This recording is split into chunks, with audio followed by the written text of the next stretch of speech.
Welcome to the Beyond the Horizon podcast. In today's episode, Eric Harless and Will Linthicum explore why native Microsoft 365 tools aren't enough. You'll learn how you can build real business resilience with smart backup, retention, and recovery.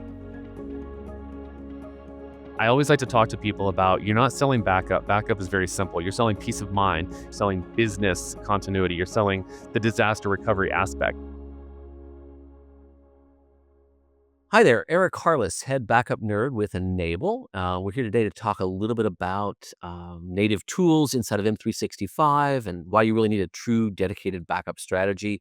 I've been working with our Cove data protection solution now for backing up M365 for, I guess, about 6 to 7 years now. And it's always an interesting topic. We've got one of our senior system engineers with us today. Hey, Will, why don't you introduce yourself? Tell us about what you do here at Enable. Yeah, absolutely. So Will Linthicum, Sales Engineer from Enable. Been here 5 years. Been in the MSP world for about 15. So excited to talk to you guys about why you need to back up M365 today.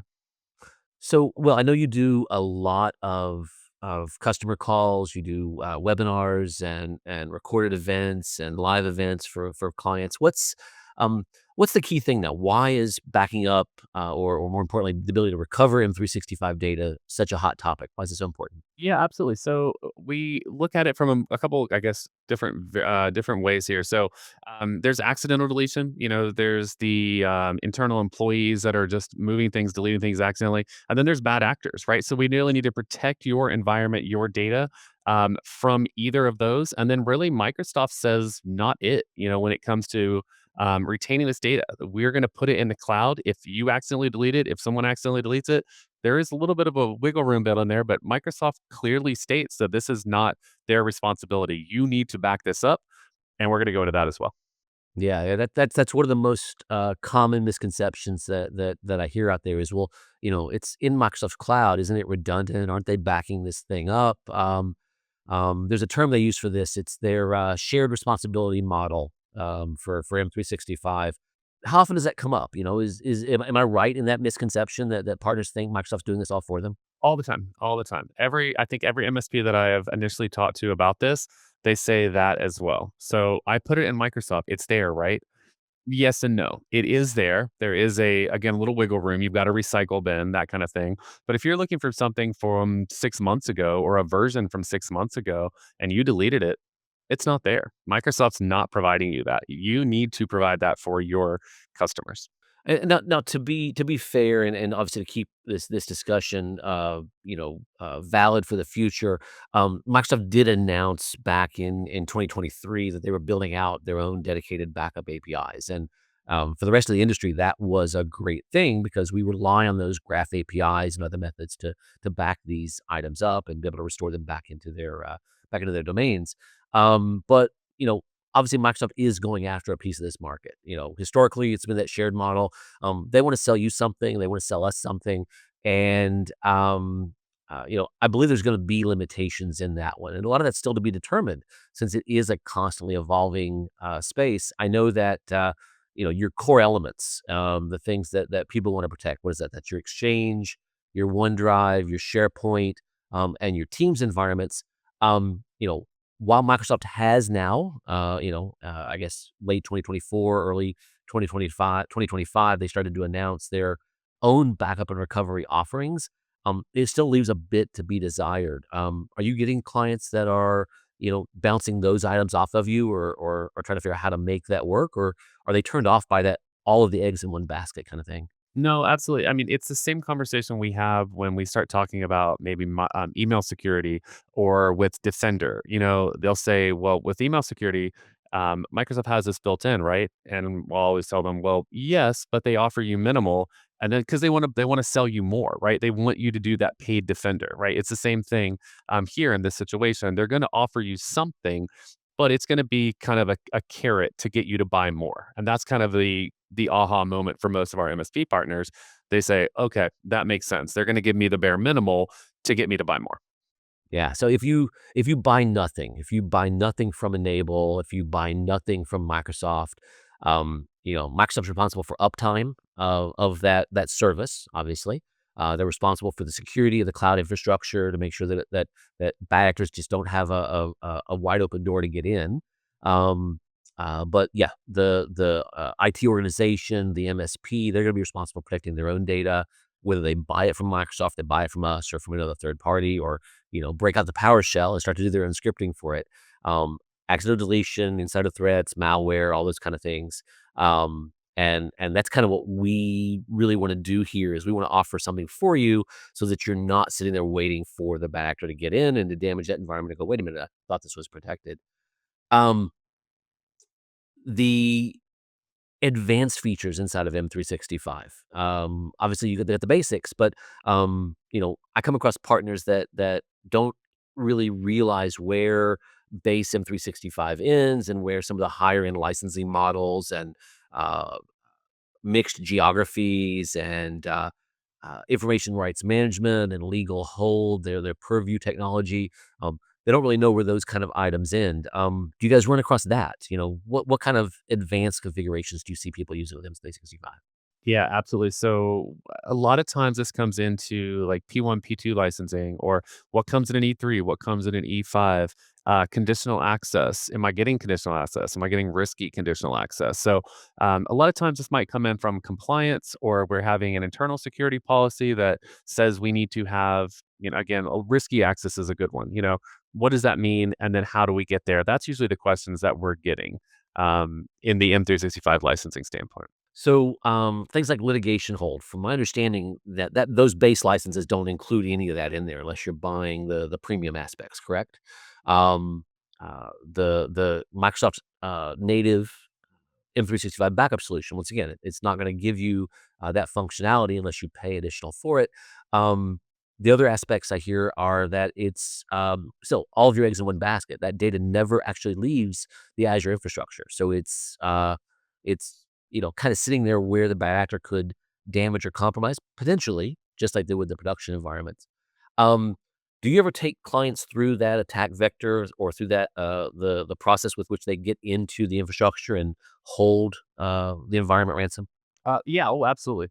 So, and this is one of the things that I would always encourage people to do is, how often have you tabletopped with your customers? It blows my mind when I talk to people. They've never had the conversation, right? We talk about this in our master disaster and master of ransomware. Um, when have you ever just sat down and said, if this happens, this is what we will do, right? I always like to talk to people about you're not selling backup. Backup is very simple. You're selling peace of mind. You're selling continuity. You're selling business, continuity. You're selling the disaster recovery aspect. So getting your customers comfortable with if this happens, no, don't worry. We've got you. That needs to be part of your talk track with your customers. Okay, so I tell you what, walk me through a scenario here. I'm managing the help desk here. I get an email, I get a phone call from an irate user that they can't log into their mailbox. In a scenario like that, first thing you think is what passwords and environments. But if it's a compromised mailbox, what are your game plans here? What would you do to get that mailbox back the way it was, or get that user access back into it? Yeah, absolutely. So in the Azure environment, right? Especially, and this kind of goes into visibility and that licensing. And are you using something like an MDR solution? We obviously from our Lumen solution. Why did this happen? What's going on? And then let's get you back access, right? The last thing we want to do is just cut access off to someone and then they can't do their job, right? They're just trying to do their job. We want them to do their job. So we're going to look at your logs. We're going to go into Azure. We're going to reset that password. We're going to push that out to you. But then also, we probably want to do a little investigating. We're going to look at some of the login, the geolocation. We're going to talk to you. Is two-factor enabled? These are the conversations you need to be having with your customers. Two-factor is frustrating to some people. Obviously, there's that line of security and convenience, but it needs to be mandatory, right? At this point, you need to also be doing really conditional access around geolocation, right? So this is something that is a higher level license or something that would come with our Adlumin, MDR platform. But you really need to do this, right? Your identity is your biggest threat vector at this point. I often talk to people that, about your business. look, you guys succeeded. You created a business. It's been around for 15 years. Let's keep that, right? You're protecting your business from your people clicking on something, doing something, allowing something into that. That's your biggest threat vector right now, and people know that. I've been experimenting with, Active Directory recycle bin and recreating users and deleting users and all the scripted aspects of it just to familiarize myself with intra ID recycle bin using the new names there. And yeah, it's amazing how powerful those APIs are. People think just because they've got a recycle bin inside of their M365 environment, because they've got versioning inside of OneDrive and versioning inside of SharePoint, that they're protected. But you can hop into the GUI, as a bad actor that's done a phishing attack and got some credentials and managed to work their way into the system, and you start throwing things away. And then you hop into a quick PowerShell session and you start to empty those super secret cycle bins, behind the scenes, and you can purge the users, you can delete the users, you can change their credentials, you can lock out the global admins, and at that point you've got a domain that's hostage effectively. The users, their identity, their mail, your SharePoint items, all of that is suspect, and that's what the bad actor wants. They want the ability to charge you to potentially unlock that environment and hand it back to you. Granted, we don't ever really recommend you pay those ransoms for those kind of situations. I'd much rather put a call into Microsoft, get administrative control back to that domain, and let us restore that deleted data back in, put back in the sites, put back in the OneDrive data. Um, it is important to know, though, that when you're doing things like M365 backup, you're not cloning the environment. M365 backup is not a business continuity or a disaster recovery type of backup environment. It is designed to create an offsite copy of a point in time that you can bring back into the infrastructure. We have to restore back into M365 in most situations. Same as if you would with Salesforce or a database. You can't deal or manipulate most of the M365 data outside of M365. So, we are bound by the service, by the rights, by the credentials, by Microsoft granting you access back into the infrastructure, things like that. Um, you mentioned our AdLumen breach prevention. Breach prevention, same thing. Okay. Solution. That's a relatively new product offering for us. How's that taking off in the market? How's the customer interest? Oh, it's been great. I mean, I think everyone understands that, your humans, your employees, your end users, it's the people that sit in the cubes beside you. That's your biggest threat vector, right? And so we, as IT people, we really need to control, not what they're doing, but what they're seeing, what they're loading, what they're clicking. And if they are to click something and it is malicious, we got to have a plan in place to get that back. Right. So that's your biggest threat vector is phishing. It's someone clicking on something that they know they shouldn't click on, but they still click on it. And we need to really protect from that. Right. And so that comes down to visibility. It comes down to things like, did someone set a mail rule to forward things to another mailbox? We're looking at everything that's going on in Defender. It's not just necessarily like the geolocation of where someone logged in. That's a huge piece, but there's a lot of AI that goes into that. You may travel a lot. I travel a lot, for work. If we're in Texas all of a sudden, that's not necessarily bad. But if we're sitting in North Carolina and we log in from Texas, hey, that's bad, right? So there's a lot of AI that needs to go on. There's a lot of visibility needs to go on, and people understand that. That's the modern threat landscape: is who is logging in, where are they logging in, what are they doing when they log in, and how anomalous is that? How often do you go in and set mail rules to forward to some random Gmail? Probably never. We need to look at that, right? So it's all of those things that are happening that are anomalous to what our daily activities are. That's what AdLumen does, and that's really that security of actors. Yeah, I get so much email on a daily basis. I wouldn't know if I had stuff coming in that was being forwarded out. My understanding is the bad actors are using nested mailboxes and things like that. and moving conversations, deleting mail, taking actions. So yeah, once they're in, a couple quick password reset emails, and they've got access not only to your M365 environment, but the rest of your organization. Um, Talk to me about the retention side of the house. Some people think, is a year good enough? Is 2 years? Is 4 years? What's the common request here? How long do people want to hold on to their data, or how far back are they trying to bring that data back? Well, forever, right? Like that's the I want everything forever for always, right? It depends. I think a lot of the time it's in the like the 1 year, 3 year, 5 years. Someone usually brings this up because they have compliance, right? We have compliance that says I need my data for 1 year, 3 year, 5 year, 7 year.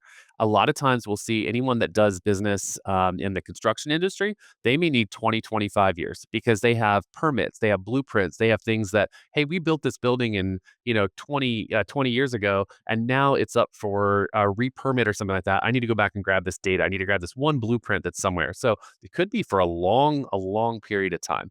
But usually that 1, 3, 5, 7, that's the sweet spot. And then if you get into the legal, we have a lot of people that, we want it for this amount of time and then we want it gone. So it's always, I want it forever, but if I can't have it forever, there's some sort of compliance around that they need it for. So that brings up an interesting challenge. I want everything forever. But workers are fairly transient organizations. You might have somebody that stays in an organization for 5, 6, 10 years, but then you've got tons of people just flowing through 6 months, 10 months, maybe a year if they're lucky, kind of thing. And all of that email, it's getting backed up, it's getting retained.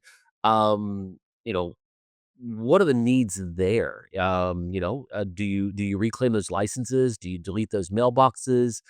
Do you hold on to the backups for that user's mail, their OneDrive? I know that you can do shared mailboxes and things like that, but talk to me a little bit about the implications of that revolving door of employees. Yeah, that's a great question. So we get asked all the time, what do I do when people leave the company? Because they're going to leave the company.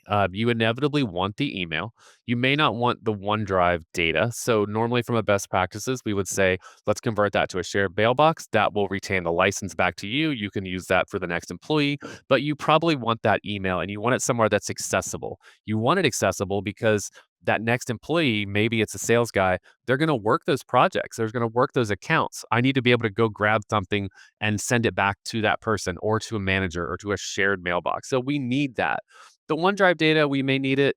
A lot of times people are taking that, they're sliding that into like a SharePoint, maybe a folder that's offboarded users, something of that nature, and then they're capturing that and ingesting that into the backups as well. But um, to me, I want that email. I want it there for a long time because someone probably is going to need something in that first 6 months or so, or that first year where people are kind of turning over, they're working new accounts, they're working new projects. You want to have access to it for them. Okay. And then what? Say purge it after that year or after that 18 months when you no longer need it or outside of your compliance requirements? Yeah. Depending on compliance, again, like, some people have the 7 year compliance on things, but I know definitely keep it, grab it, retain it for, what makes sense for your business. Okay. Well, I know that gets expensive. And from a code perspective, we do some special things to ensure that you're not paying for those shared mailboxes after the fact. So, um, you know, pros and cons. Obviously, you don't want to keep around things that are going to be um, risky to you from a legal or compliance perspective. So, if you've got compliance rules in place that say you keep your data for this amount of time, or you're going to keep this backup data for employees after they leave for X amount of time, uh, obviously you want to keep it, but you also want to purge it on those schedules and stay consistent with that HIPAA or that SOC or various other compliance mechanisms. So you hit Adluma, and obviously we've been talking about Cove. There is another pillar when it comes to M365 protection, which is our MailAssure product. And I'll be honest, I'm not super versed in MailAssure. I know enough to get around here and there. I know it keeps my emails coming through if Microsoft has an outage for a period of time, and it's an extra layer of security when it comes to spam and phishing attacks and things like that. But lay down some of the high level for us if you don't mind. Yeah, absolutely. So this to me again is it's a bare minimum, right? In 2025, we're not 10, 15 years ago when you could go to, let's say, your local retailer, big box retailer. You grab some antivirus, you put it on a machine, and you're pretty much okay, right? That could have been a Norton, a McAfee, or whatever that is. Now the endpoint is pretty secure. We're really protecting against our people, what they're clicking and what is loading in a page, right? So that really starts with mail filtering, right? Phishing, 80% of ransomware is coming in through email, right? It's phishing. That's the biggest thing. That's the biggest threat, vector right now is phishing. Um, Phishing happens when someone is busy, they're working, they're trying to do what they need to do for the day. They get an email. We all do it. You're gonna get that little pop up. You see it, you click on it immediately, and then you read it, and it says something like, "We've updated our payment." We've updated our payments. I actually got one of these recently. Please verify your billing, right? And you think, well, hey, listen, I live paycheck to paycheck. I'm just a regular guy. I got to make sure I get paid next Friday. You click on a link and it pulls up and you log in and you've given them your M365 credentials. So boom, there's step one. They've got your M365. You look at a page and let's say it says, here's your checking and your routing in your mind. I just need to fill this out real quick. That's not my checking account. You put in your checking account and your routing number, boom, you've given them your bank credentials. And then you close it, you go about your day, you don't think twice about it.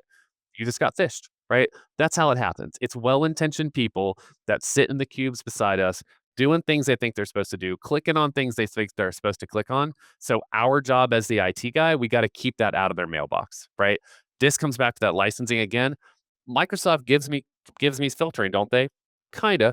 They do, but they want you to pay more, right? They want you to get that P1, that P2, that E3, that E5. They want you to get more than just the business license, so they offer you more, right? So this is where something like, again, our Mail Assure comes into play, right? You can add that extra layer of filtering. We are a gateway that's going to basically cut your MX records over to us. We'll see it, we'll virus scan it, we'll filter it, we'll hand it off to you to exchange online, and then you can, click on that. We have quarantine in there. We have that business continuity that you mentioned. So M365 goes down. Your end users can still log in. They can get to their mail. Great for sales organizations, obviously. I cannot miss an email. I cannot miss an email, right? If Microsoft is down for a couple hours, are you out of business for a couple hours? So business continuity is in there. We do have archiving in there, which is obviously different than our M365 backup. That's a real-time archiving. Think about legal, for something like that. That's a compliance thing. Again, someone will know if they need like a real-time archive. But Mail Assure, a mail filtering program, that should be the top of your list in your security stack. Because again, we're protecting our company from the actions that our individual employees are taking when they're just trying to get through their day. So obviously, something like a Mail Assure, there's probably a certain amount of monitoring and visibility into look into that platform. On the Adlumin side, obviously, a certain amount of monitoring and reporting need to work inside of that environment. Obviously, there's AI on the back end and our SOC and so on. From a Cove perspective, what's the overhead there if you want to offer backup and recovery capabilities for your M365 platform? Oh, that's a great question. So this has been one of our biggest, I think, momentum skews really in at Enable, because from an MSP standpoint, this is something that you're gonna set this up in 5 minutes, right? You're just going to basically use your domain admin credentials to create the app registration, and then it's gonna all be done in the background, cloud to cloud over the Graph API. So technician setup, incredibly simple. From there, think about a labor standpoint, you're going to back up between 6 times a day. If there is an issue with Graph, there's not really anything that you as a technician would need to log in and fix or look at or anything like that. It's probably just going to fix itself in the next one. So you may get like a completed error with errors at 2 o'clock, but then at 8 o'clock it was good and we grabbed everything. So you're not going to need on a day-to-day basis a lot of technician intervention. You might get a ticket. Hey, someone accidentally deleted an email or deleted a OneDrive file or something in SharePoint. The same workflow is going to be used for all of these. So you're going to learn how to do one of these and you're going to know how to do all the others. And it's incredibly simple. All you're really saying is from what mailbox to what mailbox and then what item. So you're going to go and say, grab into Dave's mailbox. You're going to find an email from a couple weeks ago that he deleted. You're going to push it back into Dave's mailbox, and then that's it. So from working those tickets, it's something that's going to take you 90 seconds to do. So the technician intervention, the technician labor, it's incredibly simple to learn. And then there's really not a ton that you're going to need to do. So one of the things that I found there is that most of the time when you've got a deleted email, it's actually not deleted, it's just misplaced. They grabbed the email, they went to drag it into a folder, but they fat fingered it, the thumb fell off the mouse, whatever, and it dropped into the wrong folder, and they don't know which folder it went into. So now they've lost something they were going to respond to or going to prioritize for later. So what you find yourself doing is really just looking at it where it was previously and triggering that restore back into the original mailbox. The nice thing I know with code is we never send the same data twice across the wire. So in a scenario like that, if it's already on the machine, I don't even have to restore it. I just need to find it locally and plop it right back into the original mailbox where it was. Um, That's a great point. So I think that is from a file and folder standpoint, it's the same thing, right? We're going to see um, every time that we back up, we're going to index this. We're going to see this is how we see everything at 2 o'clock on Tuesday. And then all we have to go is look back on 2 o'clock on Tuesday. And yeah, the file's right there. Let's put it back. Obviously, there's some great things around the M365 story. That's not everything. There are gotchas, there are pitfalls. Um, uh, uh, don't skip on your licensing. Buy the kind of licenses you need from Microsoft for your organization, whether you're an MSP managing it for your end customers or an IT pro organization managing environment. Maintain enough licenses that you're not having to rob Peter to pay to license Paul, so to speak.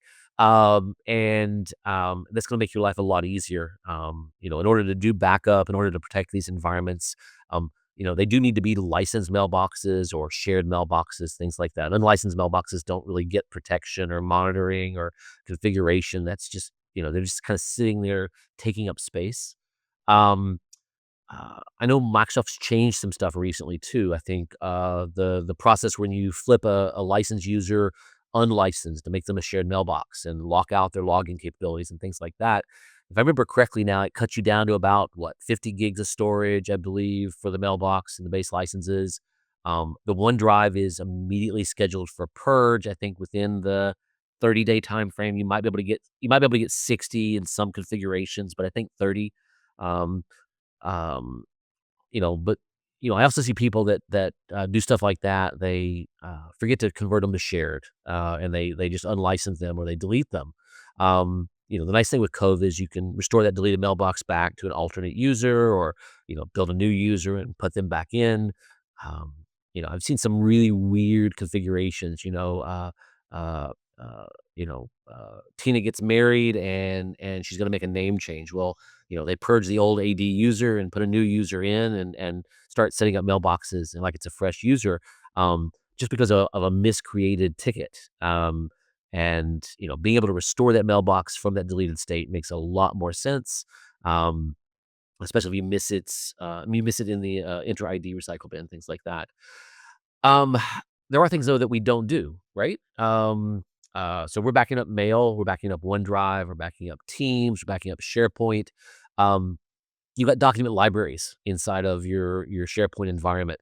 When we run our backups, we're backing up the current point in time. So backups running every 4 to 6. Every 4 to 6 hours throughout the day. If you make a lot of edits, during the day, you're checking documents in and out during that 4 or 6 hour window. When we run, it's the current published document or the current active document inside of your OneDrive, inside of your SharePoint. From a mail perspective, we're backing up every 4 to 6 hours, and if mail comes in and you delete it immediately, and then you empty that recycle bin before that next backup runs, was it ever there? Well, you missed it in the last backup, and then you delete it before this backup session. So we do give you the ability to trigger on-demand backups inside of Cove, which is really, really important if you want to run one now to generate a state or a point-in-time copy. But those recycle bins and those retention buffers that exist inside of Microsoft, they're still advantageous. They save you in the event that the backup window is outside of or just missed, those actions. 24/7 environments where you've got mail coming in constantly. We're going to capture that 3 a.m. or that 6 a.m. Mail and updates that came in from the rest of the world. Uh, Information rights management.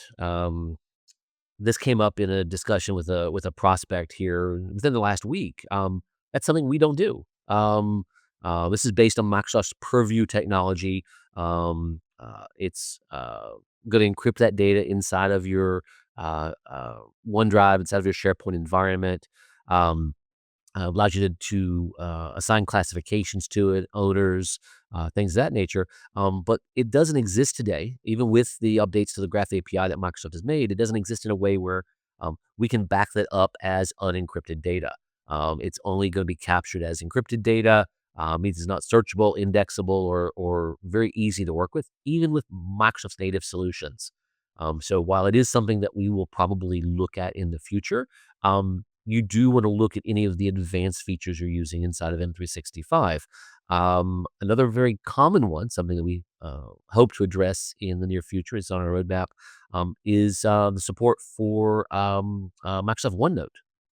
So OneNote uses these very, very interesting notebook folders, container folders. Not unlike files or notepads inside of a zip file, but it exists in a structure inside of M365 that is just not accessible via API. Microsoft doesn't give us the tools just yet for it.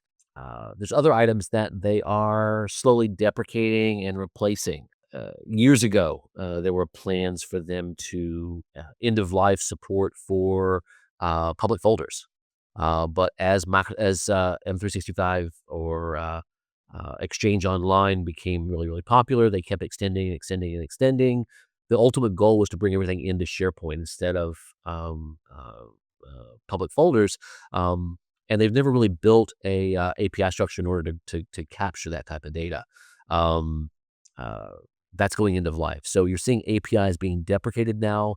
You're seeing third-party vendors that might have done something historically in order to back up some elements inside of these various infrastructures that are now having to realign or restructure how they do their protection. From a roadmap perspective, we're actively working on things like restore to PST, backup of the online archive, brand new APIs introduced from Microsoft, I want to say in February of this year, that allow us to back up the online archive. That's currently in a customer preview state. So we are very excited to see that come out probably by end of year, worst case Q1, 2026. I think you make a great point there. Like we're limited by Microsoft at times, right? I get questions about it all the time. Do you guys do this? We don't actually, because Microsoft doesn't allow us. We are playing by the same rules that everyone has to play by. We are limited by the Graph API rules, and that's a big point.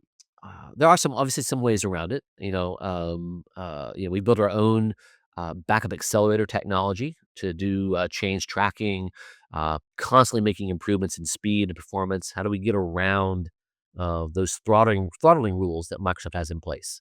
Some regions are just overwhelmed with M365 usage, and Microsoft will throttle you so that you can't transfer all that data out. It might take you a couple days to get the initial backup sync. But now, as of our recent updates, we're doing change tracking. We don't have to scan, all of the sites, and we detect there hasn't been any modifications. Um, we can do an accelerated scan from a completed with error job now. So just constant monthly improvements happening with each of our rollouts. So it is a very, very agile development effort.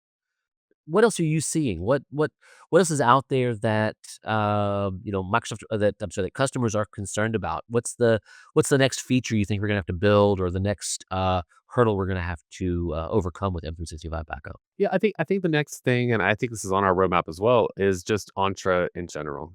Backing up the Entra settings, Entra ID itself. That's the one I get asked about most. Um, Same thing with from a SharePoint standpoint, the SharePoint settings. We back up the files, we back up the sites, but just backing up more of that, and that again is a limitation and something that we're looking at working and building out.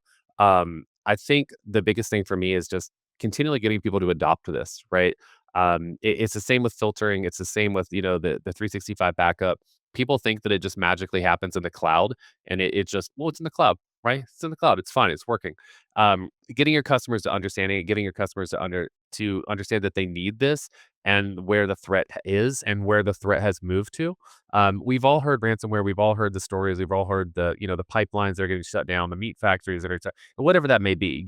We understand the real world implications, but we always think of like it's not going to happen to us as a customer, and understanding that no, it could, and it's not that anyone's coming from you personally. Again, you're just the 2700th email on a list that got sent out, and then someone happened to click, right? So understanding that we've really moved from attacking the endpoint to attacking the person, and we have to be ready for that, no matter what that means.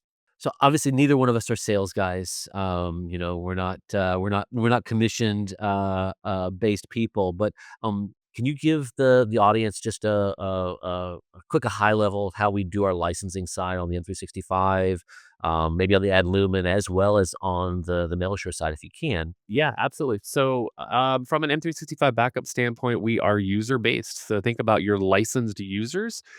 Any licensed users, we do not charge you for shared mailbox if they don't have OneDrive. It's something we talked about before. From a best practices standpoint, offboard them, change them to a shared mailbox, figure out what you're going to do with that OneDrive data. We're not charging you for that. So, you're going to get a terabyte of data for your licensed users that is pooled at the domain level. That's going to be meant to grab all of your SharePoint data, your OneDrive, your Teams, all of that. You're probably not going to run out. 100 users, 100 terabyte data. That's a lot of data. We're going to give you a lot of data, right? So we're licensed per user. The the MailAssure side of the house and the Microsoft breach prevention, the M365 through Lumen, they're going to be licensed very similar. It's going to be per licensed mailbox.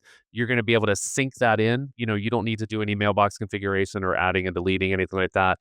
We're going to run a sync every 4 hours for your environment. We're going to pull those users in. If someone leaves, we're going to remove that licensing, so you don't really need to do license management or user management there. So those are per mailbox as well. Well, I appreciate your time today. Anything closing? I know I just want to remind the partners, the customers, prospects that are out there to, don't take, the protections built into Microsoft for granted. It is a great set of protection and tools. It's not enough once the bad actor gets in.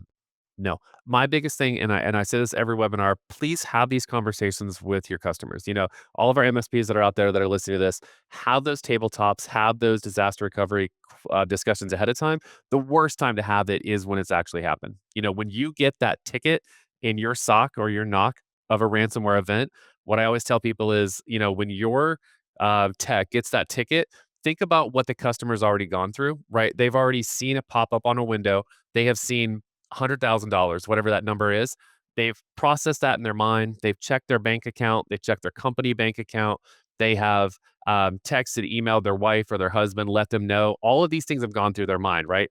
They own a business. They're thinking, can I keep this business afloat? So your job is to give them the peace of mind of if that does happen, you're covered.